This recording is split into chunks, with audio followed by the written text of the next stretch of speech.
so slow. Oh, doctor, calm down. What's kind of problem that you have right here? My computer had a problem. It goes so slow. Oh, How is it faster? no. It looks like your classic computer's got some trouble right here. So, yeah, I just ran you right something real new for you. Just test it out. What is it? It's called a quantum computer. You see it? It solves really fast, and this thing will change the whole entire era of the history of information technology. So that's why we talk about it today, the quantum computers. Hello everyone. We are Simple Group, and I'm Thiên. Here is Phúc, and here is Bang. So, welcome guys to our IT News Day, as the topic is called the quantum computers. Alright, hey guys, it's Bara here as the host of the IT News Day. So today, I'm here with two more doctors, is Phúc and Ting, and we're here to talk about the quantum computers technology. So let's dive into it. So the contents right here. I'm gonna talk about what is quantum computing and why do we need this one, and Ting will gonna explain to you that how important is the quantum computing and why this is faster. And finally, Phúc will say to you that how does the quantum computers work. Let's dive into it. So first, that is the definitions. Quantum computing is the rapidly emerging technology that harnesses the law of the quantum mechanics to solve the problem that's too complex for the classical computers. And these quantum mechanics that's very different from the classical computers that have been around for more than half a century. So that's why we have the primer of this transformative technology. And the problem is, why we need this one? So the problem is that the supercomputers are not that super. You know, when scientists and engineers encounter difficult problems, they turn to supercomputers, and the supercomputers are actually the large classical computers with thousands of CPU and GPU cores inside. So, however, when they struggle to solve that certain kind of problems, it's very hard to do that. Why? Because if it's a supercomputer gets done, it's because the big problem for that, because they have to solve the problem with high degree of the complexity. So when a supercomputer fails, it's often due to the complexity. So what is the complex problem? It's the problem with lots of variables interacting in complicated ways, modeling the behavior of the eventual atoms in a molecule. It's called the complex problem because all the different electrons have to interact with one another. Sorting out the ideal routes for a few hundred tankers for global shipping networks is complex too. So why we need this one and why quantum computers are faster? I'll turn it out to Ting. Well, hello everyone. I'm Thiên, and today I'm here to explain you how quantum computers are faster. First, to introduce examples that show how quantum computer can success whereas classical computer fail.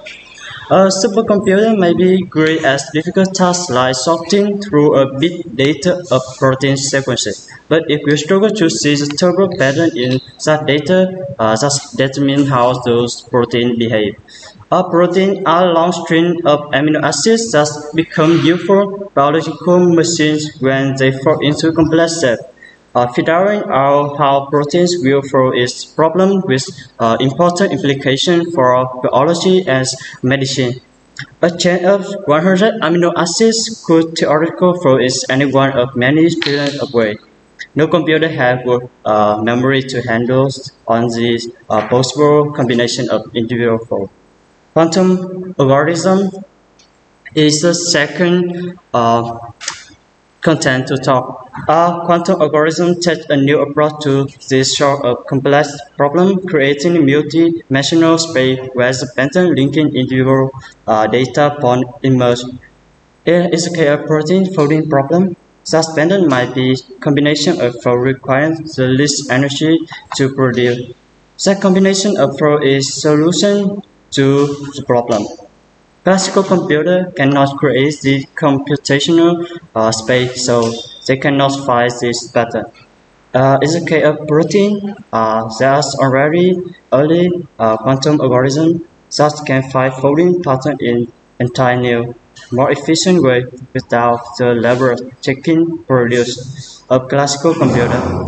As quantum has grown scale and the algorithm expand, they could to tackle protein folding problem too complex for any special computer.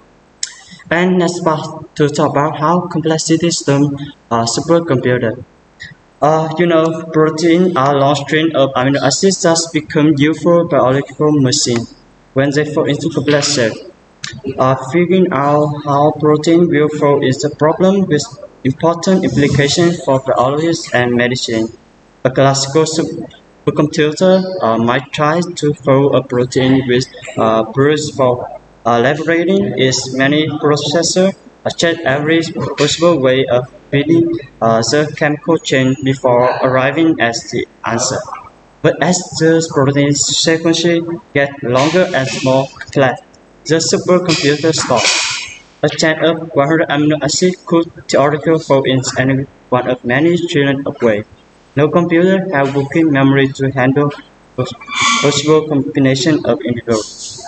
And the last part to talk about quantum computers are built for complexity.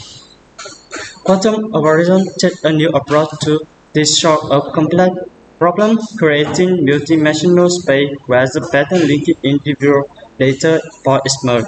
Classical computers cannot create this computational space, so they cannot find this pattern.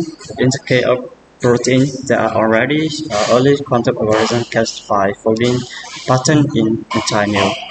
Quantum algorithm can find folding pattern in a more efficient way without the laborious taking produce of classical computing as quantum hardware scale and the algorithms advance. They could to tackle very slow. And so introduce how do quantum computer work is presented by Fung.